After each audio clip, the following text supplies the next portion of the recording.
Hello, friends, and welcome to another episode of Dr. J Does Stuff. I'm Dr. J, and I does stuff.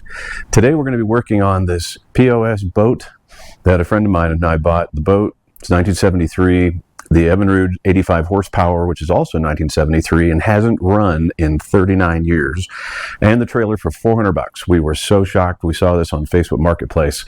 So we've been working on it a little bit, not really trying to, spruce it up too much, a little bit of spray paint.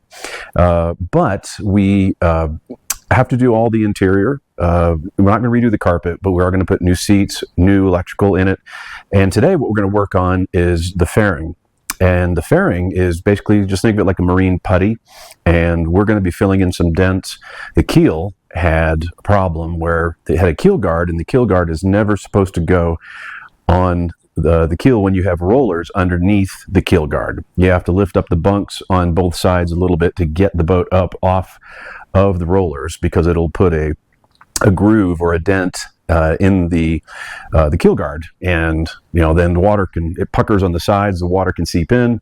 So we're going to take all that stuff off, which actually we've already taken all that stuff off, and we're going to be sanding, and then we're going to put some fairing on and then reshape it.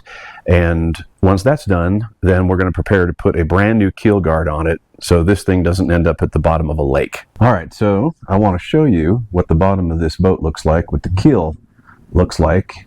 It's already had some work done to it, but you can see all the dents and the dings and the mess all the way down.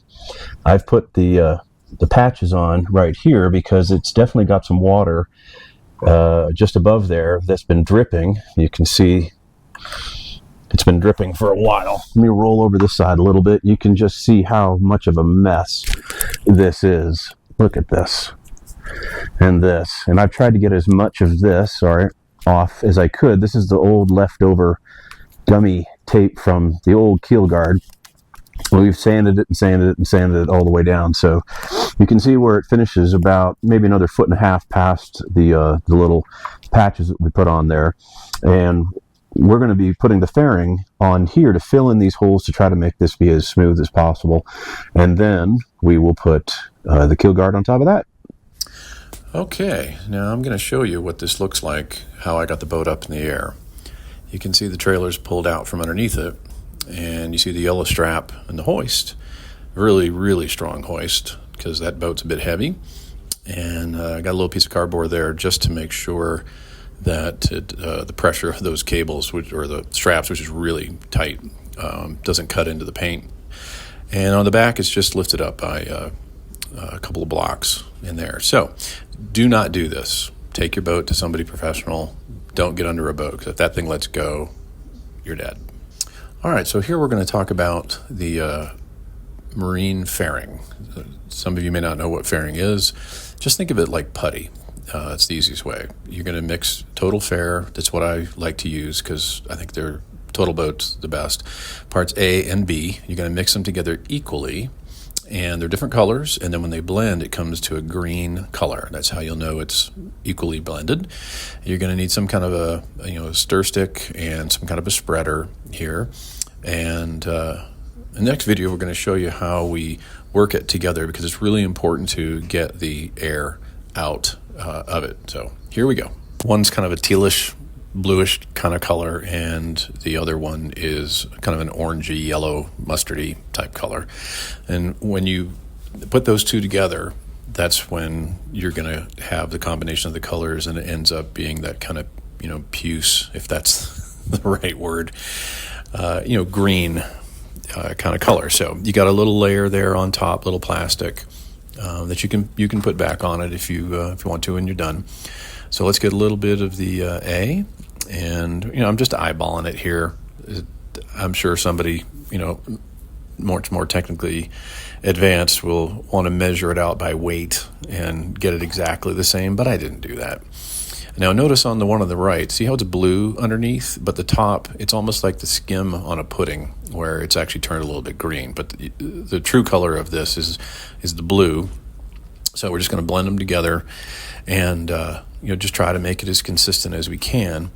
And eventually you'll start to see that this is going to turn green color as the two sides, the part A and the part B come together. And as we're doing this process, we're actually entraining oxygen bubbles into it. And you got to be careful, because when you put that on and it hardens, and like I said earlier, this stuff hardens like steel. It's incredible. But you're going to have air bubbles in it, and it's going to fail. So you see what I'm doing is I'm bringing it up in a, hang on, wait here. Yeah, chop, chop, chop. And then just spreading it out and just forcing bubbles out of it. And you'll see the bubbles because they'll just, instead of dragging smooth, there, just like that, I'm looking for bubbles. And then you're going to, if you want to add more, that's great. And right there, you see the blue, you see the green, that's in there, and that little skim on the top.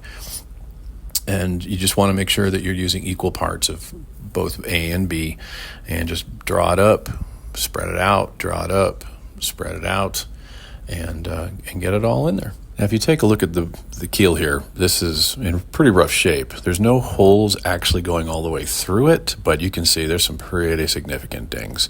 So before we put the keel guard on, we want to make sure that this is filled in with the fairing. And you can see there I've got the spatula, and I'm just filling in those holes, trying to make it as smooth as I can. But I know that it's when it hardens, because this stuff hardens like steel, and you're able to sand it.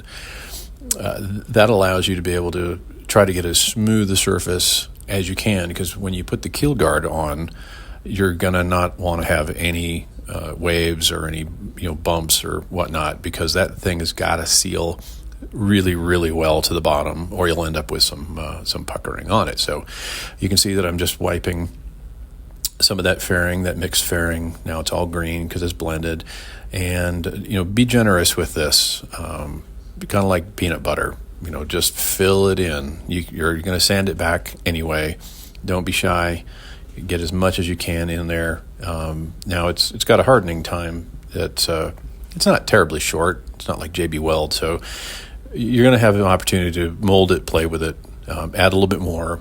And what I like to do, you see here, I'm going from the outside back towards the center of the boat as best I can, to just try to be as fluent and as consistent as possible. Good morning, friends. It is day 2, and we are going to go now inspect the total fairing that we put on the keel yesterday and see if it actually has hardened and is ready to sand and shape. So let me bring you on down here, and you can see all that we did yesterday. And this stuff is completely dry.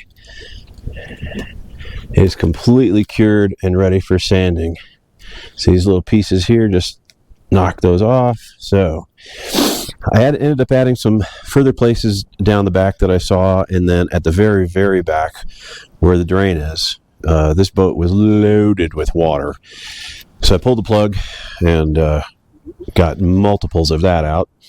And then we'll come back, and then we'll start doing some sanding and get this all shaped up. So something that I failed to mention, and I should have mentioned originally, is whenever you're using this total fairing, or just in general any job, protect your eyes and protect your lungs. And it actually says that on the container when you're actually mixing the part A and B, the resin hardener for the total boat total fairing, which I didn't. Don't do what I did. And protect your lungs, protect your eyes, but especially this part, because we're about to start doing the sanding. And I have a chemistry minor, and there's things in this that I can't even pronounce. So it's probably not a good idea to have them be in your lungs. So let's get the mask, and then let's get some eye protection, and let's go.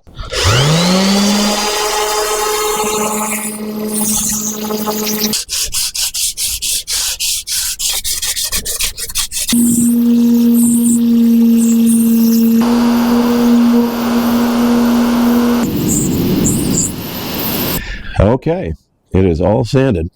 That was an 80 grit sandpaper to just knock off all the high spots. I'll turn this around. You can see it's like super smooth now. We filled in a whole bunch of holes, and we got through the gel coat in some places, but I'm gonna paint this, re-gel coat this here in just one sec with the total boat. Really important, I think, to sand down these outer edges, make sure that they're flush. You saw me spending a bunch of time with that. So now we're going to wipe it down with some acetone, some kind of solvent, and get it ready for being painted. All right, friends, we're going to wrap up this episode of The Fairing. Just wanted to show you what it all looks like finally fixed up and painted. And you can see the gel coat went on really nice. The keel guard is on the roller, or just above the roller, just by a bit, I should say, and everything is looking fantastic. So that's how you do the fairing. And please leave a comment below, subscribe, hit the like button, all the things. And we look forward to seeing you in the next episode of the Trihull Turd.